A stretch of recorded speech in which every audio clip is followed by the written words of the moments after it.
ಎಲ್ಲರಿಗೂ ನಮಸ್ಕಾರ. ಇಂದಿರಾ ತನಯ ಅವರ ಶಕ್ತಿ ಪೂಜೆ ಕಥೆಯನ್ನು ಮತ್ತೆ ಮುಂದುವರಿಸೋಣ. ಭದ್ರಯ್ಯ ಜೈಲಿನಿಂದ ಹಿಂತಿರುಗಿ ಬರ್ತಾನೆ. ತಾಯಿ ಮಾತುಗಳನ್ನು ಕೇಳಿಕೊಂಡು ಹೆಂಡತಿ ಸಾಯೋ ಹಾಗೆ ಮಾಡ್ತಾನೆ. ಅದರಿಂದ ಅವನಿಗೆ ಯಾವ ರೀತಿ ಪಶ್ಚಾತ್ತಾಪನೂ ಕೂಡ ಆಗಿರೋದಿಲ್ಲ. ಆದರೆ ಒಂದು ಸಲ ಏನಾಗುತ್ತೆ, ರಾಮಚಂದ್ರದಿಂದ ಚಿಕ್ಕೇಗೌಡ ಮತ್ತು ಬೈಲಹಳ್ಳಿ ಲಕ್ಷ್ಮಯ್ಯ ಅನ್ನೋರು ಬರ್ತಾರೆ. ಇವರು ಮುನಿಯಮ್ಮನನ್ನು ಹಿಂದೆ ಒಂದು ಸಲ ಕರ್ಕೊಂಬಂದು ಮನೆಗೆ ಬಿಟ್ಟಿರ್ತಾರೆ. ಈಗ ಆಕೆಯನ್ನು ಮಾತಾಡಿಸ್ಕೊಂಡು ಹೋಗೋಣ, ಜೊತೆಗೆ ಭದ್ರಯ್ಯನಿಗೂ ಕೂಡ ಇರೋ ವಿಷಯವನ್ನು ತಿಳಿಸಿ ಹೋಗೋಣ ಅಂತ ಬರ್ತಾರೆ. ಬಂದು ನೋಡಿದಾಗ ಆಕೆ ಇರೋದಿಲ್ಲ. ಆಗ ಅವರಿಬ್ಬರು ಹೇಳ್ತಾರೆ, ಮುನಿಯಮ್ಮ ಸೀತಾಮಾತೆ ಅಂತ ಹೆಣ್ಮಗಳು, ತುಂಬ ಒಳ್ಳೆ ಹೆಣ್ಮಗಳು ಅಂತ ಹೇಳಿದಾಗ ಭದ್ರಯ್ಯನಿಗೆ ಸಿಡಿಲು ಎರಗ್ದಂಗೆ ಆಗುತ್ತೆ. ಅಷ್ಟೊತ್ತಿಗೆ ಸರಿಯಾಗಿ ತಾಯಿ ಅವನನ್ನು ಒಳಗೆ ಕರೆದು, ನೀನು ಹೆಂಡತಿ ಇವ್ರ ಜೊತೆಗೇ ಸರಸ ಆಡ್ತಿದ್ದಿದ್ದು ಅಂತ ಕೂಡ ಹೇಳ್ತಾಳೆ. ಆಗ ಭದ್ರಯ್ಯನಿಗೆ ನಿಜ ಸಂಗತಿ ಗೊತ್ತಾಗುತ್ತೆ.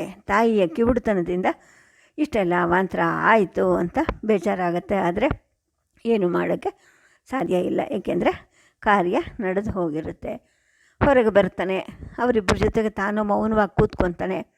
ಬಂದವ್ರ ಜೊತೆ ಎಷ್ಟೊತ್ತು ಹೀಗೆ ಮೌನವಾಗಿ ಕೂತ್ಕೊಳ್ಳೋದು, ಏನಾದರೂ ಮಾತಾಡೋಣ ಅಂತ ಅನ್ನಿಸ್ಬಿಟ್ಟು, ನೀವಿಬ್ಬರು ರಾಮಚಂದ್ರದವರಾ ಅಂತ ಕೇಳಿದಾಗ ಚಿಕ್ಕೇಗೌಡ ಹೇಳ್ತಾನೆ, ಇಲ್ಲಪ್ಪ ನಾನು ಮಾತ್ರ ರಾಮಚಂದ್ರದವನು, ಇವರು ಬೈಲಹಳ್ಳಿ ಲಕ್ಷ್ಮಯ್ಯ ಅಂತ ಹೇಳಿಬಿಟ್ಟು ಇವರು ತಾಯಿ ದಯದಿಂದ ಮಾಯಾ ಮಂತ್ರ, ಮಾಟ, ಮೋಡಿ ಎಲ್ಲ ಕಲ್ತಿದ್ದಾರೆ. ಆದರೆ ಅವ್ರ ಮುಖವನ್ನು ನೋಡಿದ್ರೆ ಗರ್ವ ಅನ್ನೋದು ಒಂಚೂರು ಇಲ್ಲ. ಮನುಷ್ಯ ಒಬ್ರಿಗೂ ಕೆಟ್ಟದ್ದು ಮಾಡೋದಿಲ್ಲ. ಚಿನ್ನದಂತಹ ಗುಣ. ಅಮ್ಮನ ದಯದಿಂದ ದೊಡ್ಡತನವನ್ನು ಉಳಿಸ್ಕೊಂಡಿದ್ದಾರೆ. ಹಡಗು ಸಮುದ್ರದಲ್ಲಿ ಹೋಗದೆ ಬಚ್ಚಲಲ್ಲಿ ಹೋಗುತ್ತಾ ಅಂತ ಕೇಳಿದಾಗ, ಎಲ್ಲಾದರೂ ಉಂಟಾ ಅಂತ ಭದ್ರಯ್ಯ ಕೂಡ ಅವನ ಮಾತಿಗೆ ಸೊಪ್ಪು ಹಾಕ್ತಾನೆ. ನಿಂಗಪ್ಪ ನನಗೆ ವಿದ್ಯೆ ಕಲಿಸಿದವರು ಇವರೇ ಕಣಪ್ಪ ಅಂತ ಚಿಕ್ಕೇಗೌಡ ಹೇಳಿದಾಗ, ಹೌದಾ ಅಂತ ಭದ್ರಯ್ಯ ಆಶ್ಚರ್ಯದಿಂದ ಕೇಳ್ತಾನೆ. ಯಾಕಪ್ಪ ಹಂಗೆ ಕೇಳ್ತಿದ್ಯಾ ಅಂತ ಹೇಳಿದಾಗ, ಯಾಕಿಲ್ಲ, ನಾನು ನಿಂಗಪ್ಪಣ್ಣನ ಹತ್ರ ಈ ವಿದ್ಯೆ ಕಲಿಬೇಕು ಅಂತ ತುಂಬ ಪರಪಾಟ್ಲು ಪಟ್ಟೆ, ಕೊನೆಗೂ ಆಗಲೇ ಇಲ್ಲ ಅಂತ ಹೇಳಿದಾಗ ಭದ್ರಯ್ಯನ ಮಾತನ್ನು ಕೇಳಿ ಲಕ್ಷ್ಮಯ್ಯನಲ್ಲಿ ಆಸಕ್ತಿ ಜಾಗೃತ ಆಗುತ್ತೆ. ನೀನು ಸಾಧನೆ ಮಾಡಿದೆಯೇನಪ್ಪ ಅಂತ ಕೇಳಿದಾಗ, ಹ್ಞೂ ಅಂತ ಹೇಳಿಬಿಟ್ಟು ಭದ್ರಯ್ಯ ತಂತ್ರ ಸಾಧನೆಗೆ ತಾನು ಮಾಡಿದ ಸಾಹಸವನ್ನೆಲ್ಲ ವಿವರಿಸ್ತಾನೆ. ಕೊನೆಗೆ ನಿಂಗಪ್ಪಣ್ಣ ನಂಗೆ ಸುಳ್ಳು ಹೇಳೇಬಿಟ್ಟ ಅಂತ ಕಾಣುತ್ತೆ ನೋಡ್ರಪ್ಪ ಅಂತ ಹೇಳಿದಾಗ ಚಿಕ್ಕೇಗೌಡ ಹೇಳ್ತಾನೆ, ಇಲ್ಲ ಆ ಥರ ಅಲ್ಲ, ಅವ್ರು ಹೇಳಿರೋದು ಸರಿಯೇ, ನೀನು ಮಾಡಿರೋದು ತಪ್ಪು ಅಲ್ವೇನಣ್ಣ ಅಂತ ಲಕ್ಷ್ಮಯ್ಯನ ಕೇಳಿದಾಗ ಅವನು ಹೇಳ್ತಾನೆ, ಹಂಗಲ್ಲ ಭದ್ರಯ್ಯ, ಹೆಣನ ಸ್ಮಶಾನದಲ್ಲಿ ಮಡಕ್ಕೊಂಡು ಕಾಯ್ಕೊಂಡು ಕೂತ್ರೆ ಕಲ್ಲು ನೀರು ಕರಗೋ ಹೊತ್ತಲ್ಲಿ ಬಾಯಿ ತೆಗೆಯುತ್ತೆ. ಎಷ್ಟೋ ಸಂದರ್ಭಗಳಲ್ಲಿ ಚಟ್ ಅಂತ ಎದ್ದು ಕೂತ್ಕೊಂಡು ಬಿಡುತ್ತೆ. ಅಂಥ ಹೊತ್ತಲಲ್ಲಿ ಮಾಂಸ ಹೆಂಡ ಅದ್ರ ಬಾಯಿಗೆ ಹಾಕಿದ್ರೆ ಆ ಪಿಶಾಚಿ ವಾಸ ಆಗುತ್ತೆ. ಹೆಣನ ಮನೇಲಿ ಮಡ್ಕೊಂಡು ಬಾಯಿ ತೆಗಿತೇನೋ ಅಂತ ಕಾಯ್ಕೊಂಡು ಕೂತಿದೆಯಲ್ಲ, ಅದಕ್ಕೆ ಏನೂ ಆಗಿಲ್ಲ ಅಂತ ಹೇಳ್ತಾನೆ. ಈ ಮಾತನ್ನು ಕೇಳಿ ಭದ್ರಯ್ಯನಿಗೆ ಸಿಡಿಲೆರಗ್ದಂಗೆ ಆಗುತ್ತೆ. ಸ್ವಲ್ಪ ಹೊತ್ತು ಎಲ್ಲ ಕಡೆ ಮೌನವಾದ ವಾತಾವರಣ ತುಂಬಿರುತ್ತೆ. ಆನಂತರ ಲಕ್ಷ್ಮಯ್ಯ ಹೇಳ್ತಾನೆ, ನಿಂಗಣ್ಣನ ಹಾಗೆ ನೀನು ಪಿಶಾಚಿ ವಶ ಮಾಡ್ಕೋಬೇಕು ಅಂತ ಅಂದ್ಕೊಂಡಿದ್ದೀಯೇನು ಅಂತ ಕೇಳಿದಾಗ, ತುಂಬ ಆಸೆ ಇದೆ, ನಿಮ್ಮಂಥ ಗುರುಗಳು ದಯ ಮಾಡಬೇಕು ಅಂತ ಭದ್ರಯ್ಯ ಹೇಳ್ತಾನೆ. ಬೇಡಪ್ಪ, ಜೀವಕ್ಕೆ ಅದು ಬತ್ತಿ ಇಟ್ಬಿಡುತ್ತೆ, ಅಪಾಯ ಅಂತ ಲಕ್ಷ್ಮಯ್ಯ ಹೇಳಿದಾಗ ಲಕ್ಷ್ಮಯ್ಯನಿಗೆ ಈ ಮಾತನ್ನು ಕೇಳಿ ಭದ್ರಯ್ಯನಿಗೆ ಆಶ್ಚರ್ಯ ಆಗುತ್ತೆ. ಏಕೆಂದರೆ ನಿಂಗಣ್ಣ ಯಾವತ್ತೂ ಅಪಾಯ ಅನ್ನೋ ಶಬ್ದವನ್ನು ಉಪಯೋಗಿಸೇ ಇರೋದಿಲ್ಲ. ಆಗ ಲಕ್ಷ್ಮಯ್ಯನೇ ಹೇಳ್ತಾನೆ, ನೋಡು, ಇವಾಗ ನಿನಗೊಂದು ನನ್ನ ಪಿಶಾಚಿ ವಶ ಮಾಡಿಕೊಟ್ಟೆ ಅಂದ್ಕೋ, ಅದೇನು ನಂಗೆ ಕಷ್ಟ ಇಲ್ಲ. ಆದರೆ ಇಷ್ಟು ವರ್ಷ ಅಂತ ಆಯಸ್ಸು ಅದಕ್ಕೆ ನಿಗದಿ ಆಗಿರುತ್ತೆ ಅಂತ ಹೇಳ್ತಾನೆ. ಹಂಗಂದರೆ ಅಂತ ಭದ್ರಯ್ಯ ಕೇಳ್ತಾನೆ, ಇನ್ನೇನಿಲ್ಲ, ನಾವು ಮನುಷ್ಯರು ಹೆಂಗೆ ಇಷ್ಟು ವರ್ಷ ಅಂತ ಭೂಮಿ ಮೇಲೆ ಇರ್ತೀವೋ ಹಾಗೆ ಪಿಶಾಚಿಗಳಿಗೂ ಕೂಡ 4 ವರ್ಷ, 5 ವರ್ಷ, 10 ವರ್ಷ ಅಂತ ಒಂದೊಂದು ಪಿಶಾಚಿಗೂ ಒಂದೊಂದು ಆಯಸ್ಸು ಇರುತ್ತೆ. ಆಯಸ್ಸು ತೀರಿದ ಮೇಲೆ ಆ ಪಿಶಾಚಿಗಳು ಈ ಭೂಮಿ ಬಿಟ್ಟು ಹೊರಟೋಗುತ್ತೆ. ಹೋಗುವಾಗ ತನ್ನನ್ನು ಯಾರು ವಶ ಮಾಡಿಕೊಂಡಿರ್ತಾರೋ ಅವ್ರ ಪ್ರಾಣವನ್ನು ಕೂಡ ತಗೊಂಡೇ ಹೋಗ್ಬಿಡುತ್ತೆ. ಹಾಗಾಗೇ ನಿಂಗಪ್ಪಣ್ಣ ಕೂಡ ಸತ್ತಿದ್ದು ಅಂತ ಹೇಳ್ತಾನೆ. ಆಗ ಭದ್ರಯ್ಯನಿಗೆ ನಿಜವಾದ ಕಾರಣ ಗೊತ್ತಾಗುತ್ತೆ. ಅಂದರೆ ನಿಂಗಪ್ಪ ಸತ್ತಿದ್ದಕ್ಕೆ ಏನು ಕಾರಣ ಅನ್ನೋದು ಈಗ ಇವನಿಗೆ ಅರ್ಥ ಆಗುತ್ತೆ. ಅಂದರೆ ಸತ್ತೋಗ್ತಾರಾ ಅಂತ ಭದ್ರಯ್ಯ ಕೇಳಿದಾಗ, ಹೌದು ಅಂತ ಹೇಳಿಬಿಟ್ಟು ಲಕ್ಷ್ಮಯ್ಯ ಹೇಳ್ತಾನೆ. ಭದ್ರಯ್ಯ ಮೌನವಾಗ್ತಾನೆ. ಪಿಶಾಚಿಯನ್ನು ವಶ ಮಾಡಿಕೊಂಡು ಆಜೀವ ಪರ್ಯಂತ ಅದರ ಕೈಯಲ್ಲಿ ಅಮಾನುಷ ಕೃತ್ಯಗಳನ್ನು ಮಾಡಿಸ್ಕೊಂಡು ತಾನು ಸುಖವಾಗಿ ಮೆರಿಬೇಕು ಅನ್ನೋ ಅವನ ಆಸೆ ಗಾಳಿಗೆ ಸಿಕ್ಕ ದೀಪದ ಹಾಗೆ ತೂಗಾಡೋಕ್ಕೆ ಶುರುವಾಗುತ್ತೆ. ಮನಸ್ಸು ಕೂಡ ಒಮ್ಮೊಮ್ಮೆ ಬೇಕು ಅಂತಿರುತ್ತೆ, ಒಂದೊಂದು ಸಲ ಬೇಡ ಅಂತಿರುತ್ತೆ. ಪ್ರೇತ ಪ್ರಸನ್ನವನ್ನು ಮಾಡ್ಕೋಬೇಕು ಅಂತ ಹಾತೊರೆತಿದ್ದ ಮನಸ್ಸು ಒಂದೊಂದು ಸಲ ಬೇಡ ಅಂತಿರುತ್ತೆ. ಮತ್ತೊಮ್ಮೆ ಬೇಡ ಅಂದಿದ್ದ ಮನಸ್ಸೇ ಇನ್ನೊಮ್ಮೆ ಬೇಕು ಅಂತಿರುತ್ತೆ. ಹೀಗೆ ಗೊಂದಲದಲ್ಲಿ ಸಿಲುಕಾಕೊಂಡ್ಬಿಡ್ತಾನೆ.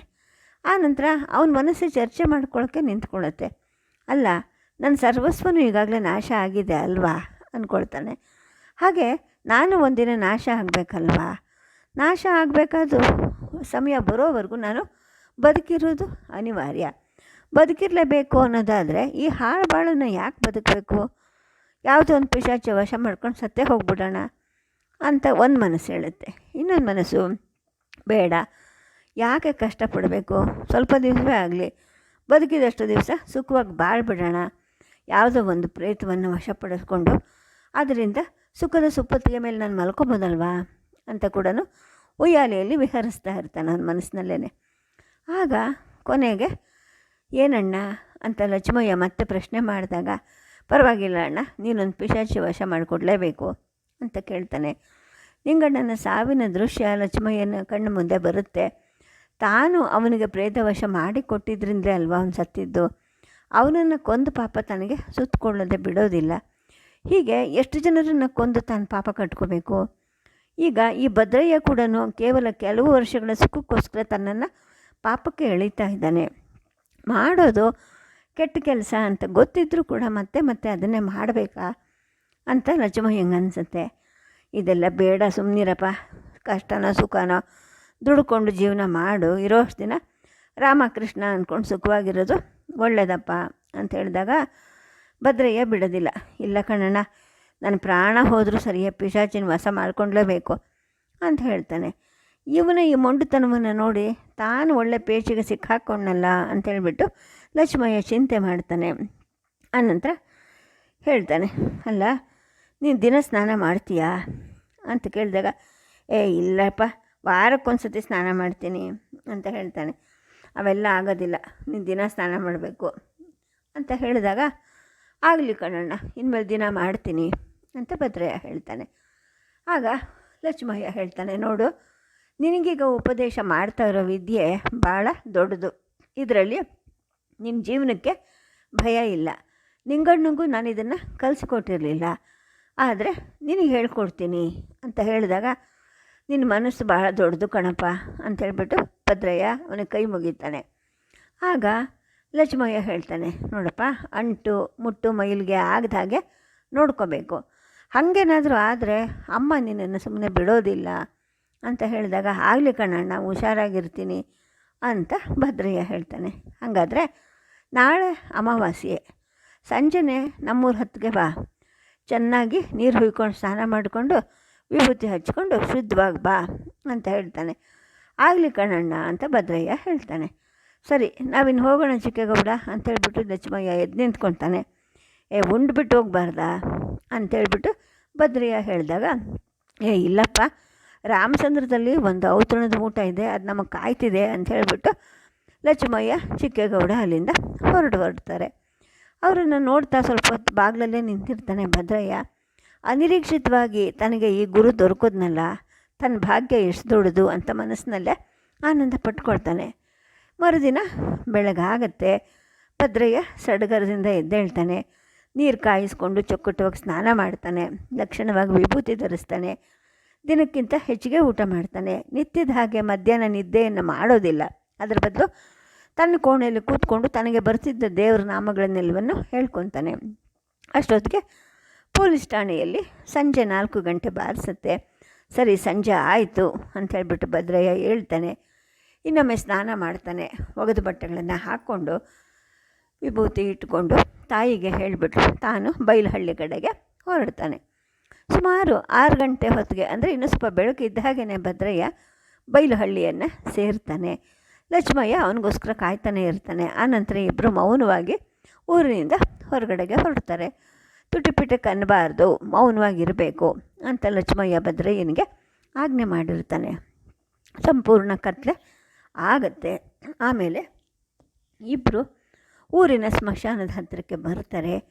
ಲಕ್ಷ್ಮಯ್ಯ ಸ್ವಲ್ಪ ಹೊತ್ತು ಸ್ತಬ್ಧವಾಗಿ ನಿಂತ್ಕೊಂಡು ಒಂದು ಕ್ಷಣ ಆಕಾಶವನ್ನು, ಒಂದು ಕ್ಷಣ ಭೂಮಿಯನ್ನು ನೋಡ್ತಾನೆ. ಬಾಯಿನಲ್ಲಿ ಯಾವುದೋ ಒಂದು ಮಂತ್ರವನ್ನು ಮಣಮಣ ಅಂತ ಮಣಗುಡ್ತಾನೆ. ಆನಂತರ ಇಬ್ಬರು ಸ್ಮಶಾನದ ಸುತ್ತ 3 ಪ್ರದಕ್ಷಿಣೆ ಮಾಡ್ತಾರೆ. ಕತ್ತಲೆ ಕ್ಷಣ ಕ್ಷಣಕ್ಕೂ ಕರಾಳವಾಗ್ತಾ ಇರುತ್ತೆ. ಮೋಡದ ದೆಸೆಯಿಂದಾಗಿ ಆಕಾಶದಲ್ಲಿ ನಕ್ಷತ್ರಗಳು ಕೂಡ ಇರೋದಿಲ್ಲ. ಕೃಷ್ಣ ಪಕ್ಷದ ಕೊನೆಯ ದಿನ ಅಂದರೆ ಅಮಾವಾಸ್ಯೆ ಆಗಿದ್ದರಿಂದ ಚಂದ್ರನು ಅಲ್ಲಿರೋದಿಲ್ಲ. ಪ್ರಕೃತಿ ಬಗೆಗೆ ಗಾಳಿ ಕೂಡ ಕೋಪ ಮಾಡ್ಕೊಂಡಿತ್ತೇನೋ ಅನ್ನೋ ಹಾಗೆ ಗಾಳಿ ಕೂಡ ಬೀಸ್ತಾ ಇರೋದಿಲ್ಲ. ಅಲ್ಲೊಂದು ಇಲ್ಲೊಂದು ಜೀರುಂಡೆಯ ಸದ್ದು ಕೇಳಿಸ್ತಾ ಇರುತ್ತೆ. ಅದು ಬಿಟ್ಟರೆ ಅದು ಬಹಳ ನೀರವ ರಾತ್ರಿ, ಜೊತೆಗೆ ರುದ್ರಭೀಕರವಾದ ಮೌನರಾತ್ರಿ ಆಗಿರುತ್ತೆ.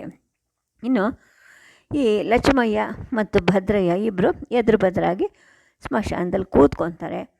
ಲಕ್ಷ್ಮಯ್ಯ ತನ್ನ ಸುತ್ತಮುತ್ತ ಇದ್ದ ಮರಳನ್ನು ಗೂಡಿಸಿ ತನ್ನ ಮತ್ತು ಭದ್ರಯ್ಯನ ನಡುವೆ 2 ಸಣ್ಣ ಗುಡ್ಡೆ ಮಾಡ್ತಾನೆ. ತನ್ನ ಜೋಬಲ್ಲಿ ಇಟ್ಕೊಂಡಿದ್ದ ಒಂದು ಹಳದಿ ಬಣ್ಣದ ಹೂವನ್ನು ತೆಗೆದು ಒಂದು ಗುಡ್ಡೆ ತುದಿಗೆ ಸಿಕ್ಕಿಸ್ತಾನೆ. ಅನಂತರ ತನ್ನ ತೋರು ಬೆರಳಿನಿಂದ ಗುಡ್ಡೆಗಳ ಸುತ್ತ ಆವರಣದ ಗೆರೆಯನ್ನು ಎಳಿತಾನೆ. ಇಬ್ಬರು ಮೌನವಾಗಿ ಕೂತಿರ್ತಾರೆ. ಸಮಯದ ಪರಿವೆ ಇಬ್ಬರಿಗೂ ಇರೋದಿಲ್ಲ. ಇನ್ನು ಲಕ್ಷ್ಮಯ್ಯ ಕಣ್ಣು ಮುಚ್ಚಿಕೊಂಡು ಧ್ಯಾನಾಸಕ್ತನಾಗಿರ್ತಾನೆ. ಆತ ತನ್ನ ಗುರು ಉಪದೇಶ ಮಾಡಿದ್ದ ತ್ವರಿತ ಮಂತ್ರ ಮತ್ತು ಚಂಡಿ ಆವಾಹನೆಯ ಮೂಲ ಮಂತ್ರವನ್ನು ಮನಸ್ಸಿನಲ್ಲೇ ಜಪ ಮಾಡ್ಕೊತಾ ಇರ್ತಾನೆ. 208 ಬಾರಿ ಅಂದರೆ ಸುಮಾರು 108ನ 2 ಸಲ ಮಾನಸಿಕ ಜಪ ಮುಗಿಸಿದ ನಂತರ ಕಣ್ಣು ತೆರೀತಾನೆ, ಎದ್ದು ನಿಂತ್ಕೊತಾನೆ. ಅವನನ್ನು ನೋಡಿ ಇವನು ಎದ್ದು ನಿಂತ್ಕೊತಾನೆ. ಇಬ್ಬರು ಹತ್ತಿರದಲ್ಲೇ ಇದ್ದಂತಹ ಒಂದು ಕಪಿಲೆ ಬಾವಿ ಹತ್ತಿರಕ್ಕೆ ಬರ್ತಾರೆ. ಲಕ್ಷ್ಮಯ್ಯ ಸೊಂಟದ ಮಟ್ಟಕ್ಕೆ ನೀರಿಗೆ ಇಳಿತಾನೆ. ಭದ್ರಯ್ಯನನ್ನು ಕೈ ಹಿಡಿದು ನೀರಿಗೆ ಕರ್ಕೊಂಡು ತನ್ನ ಹತ್ರನೇ ನಿಲ್ಲಿಸ್ಕೊಳ್ತಾನೆ. ಹಾಗೆ ಸುಮಾರು ಒಂದು 5 ನಿಮಿಷ ನಿಂತ ನಂತರ ಲಕ್ಷ್ಮಯ್ಯ ಓಂ ನಮೋ ಭಗವತೆ ಘಟಸ್ವಾಹ ಅಂದ್ಬಿಟ್ಟು ಒಂದೊಂದು ತೊಟ್ಟು ನೀರು ತಗೊಂಡು 3 ಸಲ ಕುಡಿತಾನೆ. ಅದೇ ರೀತಿ ವಾಮ ಆಚಮನವನ್ನು ಭದ್ರಯ್ಯ ಕೂಡ ಮಾಡ್ತಾನೆ. ಆನಂತರ ಇಬ್ಬರು 3 ಸಲ ನೀರಲ್ಲಿ ಮುಳುಗಿ ಎದ್ದು ನಿಂತ್ಕೊತಾರೆ. ಲಕ್ಷ್ಮಯ್ಯ ಆಕಾಶವನ್ನೇ ನೋಡ್ಕೊತ ಹೇಳ್ತಾನೆ, ಓಂ ನಮೋ ಭಗವತೆ ಆದಿಶಾಕಿನಿ ಸರ್ವಾಂತರ್ಯಾಮಿ ಬಹುಮುಖ ಶಕ್ತಿ ಮಹಮ್ಮಾಯಿ ಸರ್ವಗಾತ್ರಿಣಿ ತ್ರಿಲೋಕ ಸಂಚಾರಿ ತ್ರಿಲೋಕ ಸುಂದರಿ ಘನಶಾಕಿನಿ ಓಂ ಶಂ ಶಂ ಓಂ ಜಂ ಹಂ ಮಂ ಘಟಸ್ವಾಹ ಓಂ ನಮೋ ಭಗವತೆ ಘಟುಸ್ವಾಹ ಅಂತ ಹೇಳ್ತಾ ಇರ್ತಾನೆ. ಅವನು ಹೇಳಿದ ಹಾಗೇ ಭದ್ರಯ್ಯ ಕೂಡ ಹೇಳ್ತಾ ಇರ್ತಾನೆ. ಹೀಗೆ 108 ಸಲ ಹೇಳ್ತಾರೆ. 108 ಸಲ ನೀರಲ್ಲಿ ಮುಳುಗ್ತಾರೆ. ಆನಂತರ ಇಬ್ಬರು ಮೇಲೆ ಬರ್ತಾರೆ. ಹುಟ್ಟಿದಂತಹ ತೇವದ ಬಟ್ಟೆಯಲ್ಲೇ ಮನೆಯನ್ನು ಸೇರ್ತಾರೆ. ಲಕ್ಷ್ಮಯ್ಯ ನೇರವಾಗಿ ತನ್ನ ಪೂಜಾ ಮಂದಿರಕ್ಕೆ ಬರ್ತಾನೆ. ಭದ್ರಯ್ಯ ಕೂಡ ಅವನನ್ನು ಹಿಂಬಾಲಿಸ್ಕೊಂಡು ಬರ್ತಾನೆ. ಇನ್ನು ಈ ಲಕ್ಷ್ಮಯ್ಯ ಹೊಲೆಯರವನು. ಇತರ ಹೊಲೆಯವ್ರ ಹಾಗೆ ಅವನ ಮನೆ ಅಶುಚಿಯಾಗಿರೋದಿಲ್ಲ. ಮನೆ, ಮನಸ್ಸು, ವಸ್ತು ಮತ್ತು ವಸ್ತ್ರಗಳು ಎಲ್ಲ ಸಾಕಷ್ಟು ನಿರ್ಮಲವಾಗಿರುತ್ತೆ. ಲಕ್ಷ್ಮಯ್ಯ ಎಲ್ಲೇ ಇದ್ದರೂ ಕೂಡ ದಿನಕ್ಕೆ 2 ಸಲ ಸ್ನಾನ ಮಾಡಿ ಚಂಡಿ ಪೂಜೆಯನ್ನು ಮುಗಿಸದೆ ಊಟ ಮಾಡ್ತಾ ಇರೋದಿಲ್ಲ. ಉಜ್ವಲವಾದ ತಾಮಸಿಕ ರೀತಿಯಲ್ಲಿ ಆತ ಚಂಡಿ ಉಪಾಸನೆ ಕೈಗೊಂಡಿದ್ದರೂ ಕೂಡ ಅವನ ನಡತೆಯಲ್ಲಿ ಮತ್ತು ನುಡಿನಲ್ಲಿ ತಾಮಸಿಕ ಪ್ರವೃತ್ತಿ ಇರೋದಿಲ್ಲ. ತಮಃಪ್ರಧಾನವಾದ ಭಕ್ತಿ, ಅದರಲ್ಲಿ ಪ್ರಚಂಡವಾದ ಶಕ್ತಿ ಮತ್ತು ಪರಮ ಶ್ರದ್ಧೆ ಎಲ್ಲ ಅವನಿಗೆ ಇರುತ್ತೆ. ಇನ್ನು ಚಂಡಿ ಪೂಜಾ ಮಂದಿರವನ್ನು ಲಕ್ಷ್ಮಯ್ಯ ಬೇರೆಯೇ ಕಟ್ಕೊಂಡಿರ್ತಾನೆ. ಮನೆಯ ಬಲಗಡೆಗೆ ಮೆಟ್ಟಿಲಿಗೆ ಅಂಟ್ಕೊಂಡಿದ್ದ ಹಾಗೆ ಒಂದು ಸಣ್ಣ ಕೋಣೆ ಇರುತ್ತೆ. ಆ ಕೋಣೆಗೆ ಒಂದು ಪ್ರತ್ಯೇಕವಾದ ಬಾಗಿಲಿರುತ್ತೆ. ಒಳಗಡೆ ಹೋದ ತಕ್ಷಣ ಕಣ್ಣು ಕೊರೈಸೋ ಹಾಗೆ ಇದ್ದಿದ್ದು ಉತ್ತರ ದಿಕ್ಕಿಗೆ ಅಭಿಮುಖವಾಗಿ ಹೊಳಿತಾ ಇದ್ದಂತಹ ಒಂದು ಪ್ರಭಾವಳಿ. ಅದರ ಮಧ್ಯೆ ಭೈರವ ನಾಟ್ಯಶೀಲೆಯಾದ ಚಂಡಿ ನಾಲ್ಗೆ ನೀಡಿಕೊಂಡು ನಗ್ನವಾಗಿ ನಿಂತಿದ್ದಾಳೆ. ಬಗೆ ಬಗೆಯ ಹೂಗಳಿಂದ ಆ ಅಮ್ಮನ ವಿಗ್ರಹಕ್ಕೆ ಲಕ್ಷ್ಮಯ್ಯ ಅಲಂಕಾರ ಮಾಡಿರ್ತಾನೆ. ಬಳಿಯಲ್ಲೇ ತೂಗು ಹಾಕಿರೋ ಒಂದು ಅಗಲವಾದ ಹಣತೆಯಲ್ಲಿ 2 ದೀಪದ ಕುಡಿಗಳು ಒಂದನ್ನೊಂದು ಹೆಣಕೊಂಡು ಉಜ್ವಲವಾಗಿ ಉರಿತಿರುತ್ತೆ. ಪೂಜಾ ಸಮಯದಲ್ಲಿ ಲಕ್ಷ್ಮಯ್ಯ ಅನುಸರಿಸ್ತಕ್ಕಂತಹ ಕ್ರಮ ಕೂಡ ತುಂಬ ವಿಚಿತ್ರವಾದದ್ದಾಗಿರುತ್ತೆ. ಕೋಣೆ ಬಾಗಿಲನ್ನು ಹಾಕ್ಕೊಂಡು ದೇವಿ ಮುಂದ್ಗಡೆ ಇರೋ ಹಣತೆ ದೀಪವನ್ನು ಆರಿಸ್ಬಿಟ್ಟು ಸುತ್ತ ಕತ್ಲು ಮಾಡ್ತಾ ಇರ್ತಾನೆ. ತಾನು ಕೂಡ ಮೈ ಮೇಲಿನ ಬಟ್ಟೆಗಳನ್ನೆಲ್ಲ ಕಿತ್ತೆಸೆದು ನಗ್ನವಾಗಿ ನಿಂತ್ಕೊತಾ ಇರ್ತಾನೆ. ಆನಂತರ ಶಿಖಿಯನ್ನು ಕಟ್ಟಿ ಮೊಣಕಾಲನ್ನು ಹಿಂದಕ್ಕೆ ಊರ್ಕೊಂಡು ದೇವಿಯ ಸನ್ನಿಧಿಯಲ್ಲಿ ಕುಳಿತು ಪುಷ್ಪಾರ್ಚನೆ ಪ್ರಾರಂಭ ಮಾಡ್ತಾ ಇರ್ತಾನೆ. ಅದಕ್ಕೂ ಕೂಡ ಕೆಂಪು ಹೂವನ್ನು ಉಪಯೋಗಿಸ್ತಿರ್ತಾನೆ. ಇದು ಸಾಮಾನ್ಯವಾದ ಪೂಜೆ. ಆಗಾಗ ಅಮ್ಮನಿಗೆ ಮಹಾಪೂಜೆ ಕೂಡ ಮಾಡ್ತಾ ಇರ್ತಾನೆ.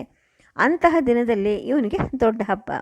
ಯಾಕೆ ಅಂದರೆ ಆ ಮಹಾಪೂಜೆಯ ದಿನ ಈ ಲಚುಮಯ್ಯನ ಹೆಂಡತಿ ಚೆನ್ನಮ್ಮ ಕೂಡ ತಲೆಗೆ ಸ್ನಾನ ಮಾಡಿ ಶುಚಿರ್ಭೂತಳಾಗಿ ಮಡಿ ವಸ್ತ್ರಗಳನ್ನು ಉಟ್ಕೊಂಡು ಹಣೆಗೆ ಅಗಲವಾಗಿ ಕುಂಕುಮವನ್ನು ಇಟ್ಕೊಂಡು ಗಂಡನ ಜೊತೆಗೇ ಪೂಜಾ ಮಂದಿರಕ್ಕೆ ಬರ್ತಿರ್ತಾಳೆ. ಲಚುಮಯ್ಯ ಪದ್ಧತಿ ಹಾಗೆ ಕೋಣೆ ಬಾಗಿಲನ್ನು ಹಾಕಿ ಹಣತೆ ದೀಪವನ್ನು ಆರಿಸ್ತಿರ್ತಾನೆ. ಹೆಂಡತಿಯನ್ನು ಅತ್ಯಂತ ಭಕ್ತಿಯಿಂದ ದೃಷ್ಟಿಸಿ ನೋಡಿದ ಬಳಿಕ ಅವನ ಹೇಳಿಕೆ ಹಾಗೆ ಆಕೆ ಕೂಡ ಮೈ ಮೇಲೆ ತುಣುಕು ಬಟ್ಟೆನೂ ಇಲ್ಲದೆ ನಗ್ನಳಾಗಿ ನಿಂತ್ಕೊತಾ ಇರ್ತಾಳೆ. ಆಮೇಲೆ ಲಚುಮಯ್ಯ ತನ್ನ ಮೈ ಮೇಲಿನ ಬಟ್ಟೆಗಳನ್ನು ತೆಗೆದು ಬೆತ್ತಲೆ ಹಾಕ್ತಾ ಇರ್ತಾನೆ. ಆನಂತರ ನಿಸ್ಸಂಕೋಚವಾಗಿ ನಿರ್ವಿಕಾರವಾಗಿ ಹೆಂಡತಿಯ ಕೈ ಹಿಡ್ಕೊಂಡು ದೇವಿ ಸನ್ನಿಧಿಗೆ ಬರ್ತಾನೆ. ಚಂಡಿ ವಿಗ್ರಹ ಕಾಣದ ಹಾಗೆ ಅವಳನ್ನು ಪ್ರಭಾವಳಿನಲ್ಲಿ ಕೂಡಿಸ್ತಿರ್ತಾನೆ. ಆ ದಿನ ಚೆನ್ನಮ್ಮ ಅವನ ಪಾಲಿಗೆ ಸಾಮಾನ್ಯ ಹೆಂಗಸಲ್ಲ, ಆಕೆ ಸಾಕ್ಷಾತ್ ಚಂಡಿ ಅವತಾರ. ಲಚುಮಯ್ಯ ಬೆತ್ತಲೆಯಾಗಿ ನಿಂತ್ಕೊಂಡು ಬೆತ್ತಲೆಯಾಗಿ ಕುಳಿತ ಹೆಂಡತಿ ಅಂದರೆ ಚಂಡಿ ಅವತಾರಣಿಗೆ ಪೂಜೆ ಮಾಡ್ತಿರ್ತಾನೆ. ಮೊದಲು ಸ್ವಲ್ಪ ಹೊತ್ತು ಕಿವಿ ಮುಚ್ಚೋ ಹಾಗೆ ತಮಟೆ ಸದ್ದು ಮಾಡ್ತಾನೆ. ಅನಂತರ ಅರುಣ ಪುಷ್ಪಾರ್ಚನೆ, ಅದಾದ ನಂತರ ಹರಿದ್ರ ಕುಂಕುಮಾರ್ಚನೆ. ಆ ಸಮಯದಲ್ಲಿ ಅವನು ತನ್ನ ಮನಸ್ಸಿಗೆ ತೃಪ್ತಿ ಆಗುವಷ್ಟು ಅರಿಶಿನ ಕುಂಕುಮವನ್ನು ತಗೊಂಡು ಆಕೆ ಹಣೆಗೆ, ಕೆನ್ನೆಗೆ, ಎದೆಗೆ, ಸೊಂಟಕ್ಕೆ, ಪಾದಕ್ಕೆ ಹಚ್ತಾ ಇರ್ತಾನೆ. ಇದಾದ ನಂತರ ಧೂಪ, ದೀಪ, ನೈವೇದ್ಯ ಎಲ್ಲ ಮಾಡ್ತಾ ಇರ್ತಾನೆ. ಮಧ್ಯ ಮಾಂಸಗಳು ಯಥೇಚ್ಛವಾಗಿ ಅಮ್ಮನಿಗೆ ಅರ್ಪಣೆ ಆಗ್ತಾ ಇರುತ್ತೆ. ಲಚುಮಯ್ಯ ಚಂಡಿ ಅವತಾರ ಅಂತ ಆ ದಿನದ ಮಟ್ಟಿಗೆ ಭಾವಿಸಿದ್ದ ಚೆನ್ನಮ್ಮನಿಗೆ ತಾನೇ ಮಾಂಸವನ್ನು ತಿನ್ನಿಸಿ ಮದ್ಯವನ್ನು ಕುಡಿಸ್ತಾನೆ. ಈ ಸಮಯದಲ್ಲಿ ಪರಸ್ಪರ ಎಂಜಲು ಅಥವಾ ಗಂಡು ಹೆಣ್ಣು ಅಥವಾ ಮೇಲು ಕೀಳು ಅನ್ನೋ ಭೇದ ಭಾವ ಕೂಡ ಅವರಿಬ್ಬರಲ್ಲಿ ಇರೋದಿಲ್ಲ. ಪೂಜೆ, ನೈವೇದ್ಯ ಎಲ್ಲ ಮುಗಿದ ನಂತರ ಆಕೆ ತೃಪ್ತಿಯಿಂದ ಸಂತೋಷ ಕಂಡು ಕಿಲಕಿಲ ನಕ್ಕಾಗ ಅವನಿಗೆ ಸಮಾಧಾನ, ಅಂದರೆ ಪೂಜೆ ಕ್ರಮವಾಗಿ ಸಾಂಗವಾಗಿ ನಡೀತು ಅನ್ನೋ ಒಂದು ತೃಪ್ತಿ ಅವನಲ್ಲಿ ಮೂಡ್ತಾ ಇರುತ್ತೆ. ಈ ಥರ ತಾಮಸಿಕ ವಿಧಾನದ ಮಹಾಪೂಜೆ ಮುಕ್ತಾಯ ಆಗ್ತಾ ಇರುತ್ತೆ. ಇದರಿಂದಾಗಿ ಲಚುಮಯ್ಯನಿಗೆ ನವಶಕ್ತಿ ಮತ್ತು ನವಚೈತನ್ಯ ಬಂದ ಹಾಗೆ ಆಗ್ತಾ ಇರುತ್ತೆ. ಯಾಗವನ್ನು ಯಶಸ್ವಿಯಾಗಿ ಪೂರೈಸಿದ ರಾಜಾದಿರಾಜಂತರ ಲಚುಮಯ್ಯ ಕೂಡ ಶಾಂತಮಯ, ನಿಶ್ಚಿಂತ ಮತ್ತು ಹರ್ಷಚಿತ್ತನಾಗ್ತಿರ್ತಾನೆ. ಈ ಥರದ ಮಹಾಪೂಜೆಯನ್ನು ಅವನು ವರ್ಷಕ್ಕೆ 4 ಸಲ ಮಾತ್ರ ಮಾಡ್ತಾ ಇರ್ತಾನೆ. ಅತಿ ಯಾವಾಗಲೂ ಕೆಡುಕು, ಹಾಗಾಗಿ ಸದಾ ಮಿತಿಯಿಂದ ಆಚರಿಸಬೇಕು ಅಂತ ಹೇಳಿಬಿಟ್ಟು ಅವನು ಈ ಪೂಜೆಯನ್ನು ವರ್ಷಕ್ಕೆ 4 ಸಲ ಮಾತ್ರ ಮಾಡ್ತಾ ಇರ್ತಾನೆ. ಇನ್ನು ಈಗ ಪೂಜಾ ಮಂದಿರಕ್ಕೆ ಲಚುಮಯ್ಯ ಬರ್ತಾನೆ. ಬಂದು ಕೋಣೆ ಬಾಗಿಲು ಹಾಕ್ತಾನೆ. ಆದರೆ ದೇವಿ ಮುಂದುಗಡೆ ಇದ್ದಂತಹ ಹಣತೆ ದೀಪವನ್ನು ಹಾರಿಸೋದಿಲ್ಲ. ಅಲ್ಲದೆ ತಾನು ಕೂಡ ಬಟ್ಟೆಯನ್ನು ಕಳಚಿ ನಗ್ನ ಆಗೋದೂ ಇಲ್ಲ. ಏಕೆಂದರೆ ಆ ದಿನ ಸಲ್ಲಿಸಬೇಕಾಗಿದ್ದ ನಿತ್ಯ ಪೂಜೆಯನ್ನು ಅವನಿಗಾಗಲೇ ಸಲ್ಲಿಸಿಬಿಟ್ಟಿರ್ತಾನೆ. ಹಾಗಾಗಿ ಮತ್ತೊಮ್ಮೆ ಕ್ರಮದ ಅನುಸರಣೆ ಮಾಡೋ ಅಗತ್ಯ ಇರೋದಿಲ್ಲ. ಇನ್ನು ಲಚುಮಯ್ಯನು ಭದ್ರಯ್ಯನು ದೇವಿ ಬಳಿ ಎದುರು ಬದರಾಗಿ ಮಣೆಗಳ ಮೇಲೆ ಕೂತ್ಕೊತಾರೆ. ಪೂಜಾ ಸಾಮಗ್ರಿಗಳನ್ನೆಲ್ಲ ಮೊದಲೇ ಸಿದ್ಧಪಡಿಸಿ ಇಟ್ಟಿದ್ದರಿಂದ ಲಚುಮಯ್ಯ ಭದ್ರಯ್ಯನ ಕೈಲಿ ಷೋಡಶೋಪಚಾರ ಪೂಜೆಯನ್ನು ಸಮಾಧಾನವಾಗಿ ಮಾಡಿಸ್ತಾನೆ. ಆನಂತರ ದೇವಿಗೆ ದೀರ್ಘದಂಡ ನಮಸ್ಕಾರ ಮಾಡಿ ಇಬ್ಬರು ಹೊರಗಡೆ ಬರ್ತಾರೆ. ಮನೆ ಸೇರಿ ಬಟ್ಟೆ ಬದಲಾಯಿಸ್ಕೊಳ್ತಾರೆ. ಇಷ್ಟು ಹೊತ್ತಿಗೆ ಇನ್ನೂ ಎಚ್ಚರಿಕೆಯಿಂದ ಇದ್ದ ಚೆನ್ನಮ್ಮ ಊಟ ಬಡಿಸೋಕ್ಕೆ ತಟ್ಟೆಗಳನ್ನು ಹಾಕ್ತಾಳೆ. ಹೊಲೆಯನ ಮನೆಯಲ್ಲಿ ತಾನು ಊಟ ಮಾಡೋದಾ ಅಂತ ಭದ್ರಯ್ಯ ಹಿಂದೆ ಮುಂದೆ ನೋಡ್ತಾನೆ. ಆಗ ಅವನ ಅನುಮಾನವನ್ನು ಕಂಡು ಲಚುಮಯ್ಯ ಹೇಳ್ತಾನೆ, ಜಾತಿ ಕೆಟ್ಟೋಯ್ತು ಅಂತ ಚಿಂತೆ ಮಾಡ್ತೀಯನಪ್ಪ, ಅಮ್ಮನ ಕಣ್ಣಲ್ಲಿ ನಾವೆಲ್ಲ ಒಂದೇ ಜಾತಿ. ಇಷ್ಟರ ಮೇಲೆ ನಿನಗೆ ನಾನು ಬಲವಂತ ಮಾಡಲ್ಲ, ನಿಂಗೆ ಸಮಾಧಾನ ಇದ್ದರೆ ನಮ್ಮ ಜೊತೆ ಊಟ ಮಾಡು ಅಂಥೇಳಿ ಹೇಳ್ತಾನೆ. ಸದ್ಯಕ್ಕೆ ಕಥೆಯನ್ನು ನಿಲ್ಲಿಸಿರ್ತೀನಿ. ನಮಸ್ಕಾರ.